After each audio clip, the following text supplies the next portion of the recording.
Hey there Star Wars fans, and welcome back to Astromech Productions, a Star Wars and LEGO Star Wars YouTube channel. I just want to apologise for how late out last week's video was. I was having some problems with copyright and it took ages to resolve them. So in this video, I'm starting my 3-part series on lightsabers and their properties, which will continue in this episode for the next 2 months, so stay tuned for some cool videos about that. Today, I'm explaining how Jedi construct their lightsabers and the different parts to it. Don't forget, if you enjoyed the video, leave a like, and if you're new here and want some more awesome Star Wars content, don't forget to subscribe and turn the post notification bell on. Let's dive straight into it. The first part of the youngling's journey to construct their lightsaber was to find their Kyber crystal. These crystals were a unique energy source that could power a number of forms of plasma weapons, depending on their size. The younglings would travel to the planet Ilum in the unknown regions, which would later be the site that the First Order would construct their superweapon Starkiller base into. The planet, along with its source of Kyber crystals, would be destroyed in the destruction of the base. The younglings would be accompanied by a Jedi Knight and travel on the ship the Crucible, as seen in Star Wars The Clone Wars. Once the younglings had made their way to the sacred caves, they would be told about the importance of the gathering by a senior Jedi. Covering the cave in which the Kyber crystals grew was an ice waterfall, which melted only once a year. Sometimes, the younglings were told that if they spent too long in the cave, the waterfall would refreeze and they'd be trapped. However, although this was technically true, it would take several weeks for the waterfall to freeze again, and the younglings usually only had maybe a day at most to collect their crystal. Once inside the caves, the younglings would have to use their knowledge of the Force in order to find their crystals.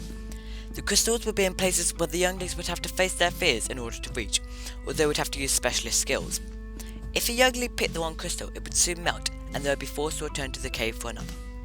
Once they had their crystals, the Jedi would meditate with them, which is what provides the crystal with its colour. The crystals came in either blue, green, purple, orange, or yellow.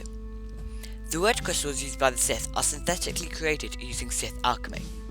If a Force user meditated for long enough and with enough intent, the crystal would form a special bond with them, enhancing their ability in combat and connection with the Force.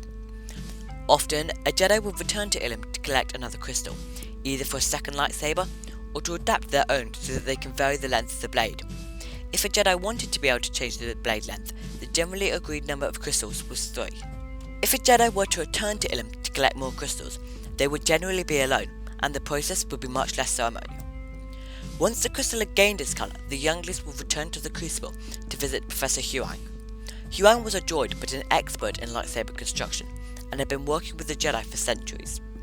The younglings would select their pieces from the Professor's stores, which contained a vast array of materials from around the galaxy. The younglings' chosen materials would often represent their personality. For example, the Wookiee Genji used wood from the Brylark tree, symbolising his connection with the trees on his home planet of Kashyyyk. The younglings would use the Force to assemble their hilt, learning off diagrams provided. As the parts were pre-made, all they needed to do was choose their pieces and put them together. If they did this wrong, the lightsaber would often not turn on, and the younglings would have to restart the assembly process. However, sometimes the whole thing exploded. So that's it for how the Jedi actually construct their lightsaber, and now for the different parts of it. The first part is the outer casing. This is what keeps all of the parts of the lightsaber in and together. Most Jedi opt for metal as it is durable, easy to shape and mould, and some, like Mandalorian iron, frick, and cortosis, are resistant to other lightsabers, so they cannot be cut in half or easily damaged. Common metals to use are Durasteel, titanium, Quadanium steel, and Agrinium. Some Jedi, however, opt for a more stylized approach, such as the Wookiee Genji, as discussed earlier, or Tenel Ka, who used a Rancor claw.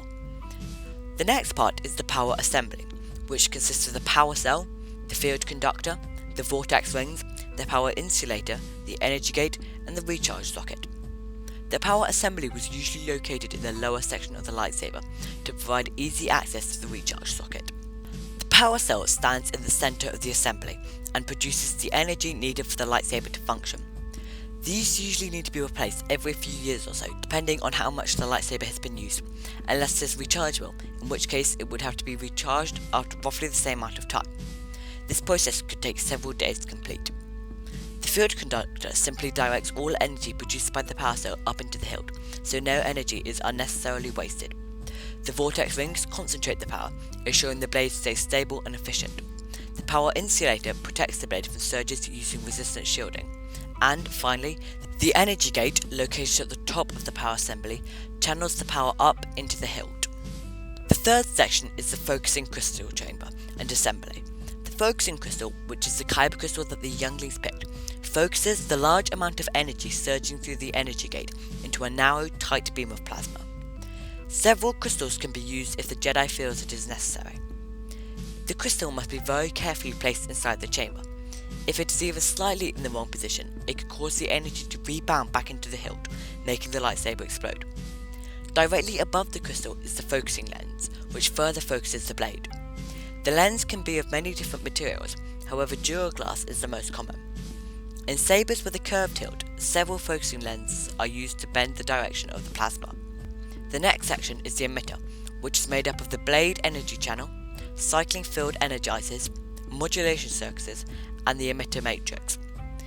When the energy enters the emitter, it first passes through the blade energy channel, a long, narrow passage which channels the energy into the cycling field energizers, which convert the energy into arc wave energy, meaning that all unused energy gets returned to the power cell, making lightsabers extremely efficient.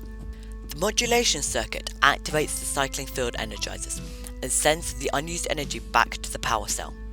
The final part of the emitter is the emitter matrix, which returns the arc wave energy to plasma and produces the blade that we all know and love. This also contains the high energy flux aperture, which produces a negative charge to counter the blade's positive charge, so it does not eat its way through the hilt, and a final focusing lens, which gives the blade its width. The final part of the lightsaber is the controls, which stick out from the outer casing. The most common controls are the activation plate / switch, which turns the lightsaber on, and, for Jedi with multiple crystals, the length adapter, which changes the blade's length, and the power intensifier, which changes how much power comes through. For example, max power will be able to cut through anything that is not lightsaber resistant, and minimum power, which will still produce a perfectly good blade, will do no damage if you were to hit something with it, which is why younglings often use these blades when they are first training. So, that's it for this week's video, guys. I hope you enjoyed it. If you have any suggestions of videos, don't hesitate to chat them down in the comments. May the Force be with you, and I'll see you next time on Astromech Productions.